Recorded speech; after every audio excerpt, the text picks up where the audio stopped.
Cable T V മേഖലയിൽ കോർപ്പറേറ്റുകളെ നേരിടാൻ cable ഓപ്പറേറ്റർമാരുടെ സംഘടിത ശക്തി കൊണ്ട് എളുപ്പത്തിൽ സാധിക്കുമെന്ന് സിഒഎ സംസ്ഥാന സെക്രട്ടറി PSCB പറഞ്ഞു.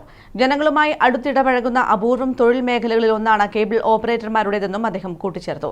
Cable T V operators association Payyanur south മേഖലാ സമ്മേളനം ഉദ്ഘാടനം ചെയ്ത് സംസാരിക്കുകയായിരുന്നു PSCB.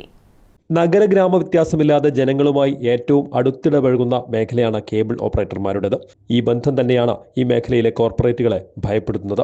കേബിൾ ഓപ്പറേറ്റർമാരുടെ സംഘടിത ശക്തിക്ക് മുന്നിൽ പിടിച്ചു നിൽക്കാൻ വൻകിടക്കാർ പാടുപെടുന്ന കാഴ്ചയാണ് കേരളത്തിലെന്നും സിഒഎ സംസ്ഥാന സെക്രട്ടറി PSCB പറഞ്ഞു. സിഒഎ പയ്യന്നൂർ സൗത്ത് മേഖലാ സമ്മേളനം PSCB ഉദ്ഘാടനം ചെയ്തു. 80,000-ലേക്ക് കുറഞ്ഞിരിക്കുന്നു. മറ്റു ചില MSOകളുടെ എല്ലാമായി കേരളത്തിൽ ഒരു 2.5 ലക്ഷം കണക്ടിവിറ്റി കണ്ടേക്കാം. പക്ഷെ നമ്മളെല്ലാം വെല്ലുവിളിക്കുന്ന ഒരു കണക്ടിവിറ്റി വേറെ നിൽപ്പുണ്ട്. അത് ഡിഷിലാണ്. എത്ര കണക്ടിവിറ്റി ഉണ്ട്? 19.5 ലക്ഷം കണക്ടിവിറ്റി ഡിഷിൽ നിൽപ്പുണ്ട്.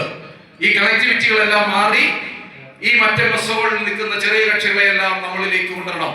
ഈ സമയമുള്ള കാലഘട്ടങ്ങളിൽ നമ്മൾ അതിനുവേണ്ടിയുള്ള ഒരു ചർച്ച ഉയർത്തിക്കൊണ്ട് വരണം.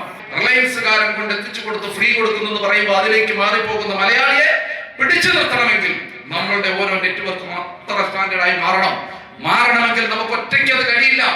നമ്മളുടെ കൂട്ടായ്മയ്ക്ക് അത് കഴിയും. 1, 2, 10 പേര് ഒന്നിച്ചു കൂടുക. 10 പേരിൽ 2 പേരെ നിങ്ങൾ ഓഫീസിന്റെ ചാർജ് കൊടുക്കുക, 2 പേർക്ക് ഡിജിറ്റലിന്റെ ചാർജ് കൊടുക്കുക, 2 പേർക്ക് ബ്രോഡ്ബാൻഡിന്റെ ചാർജ് കൊടുക്കുക, 2 പേർക്ക് മാർക്കറ്റിംഗിന്റെ ചാർജ് കൊടുക്കുക. ഉദ്ഘാടന സമ്മേളനത്തിൽ മേഖലാ പ്രസിഡന്റ് N. രഞ്ജിത്ത് അധ്യക്ഷത വഹിച്ചു. News bureau, Payyanur.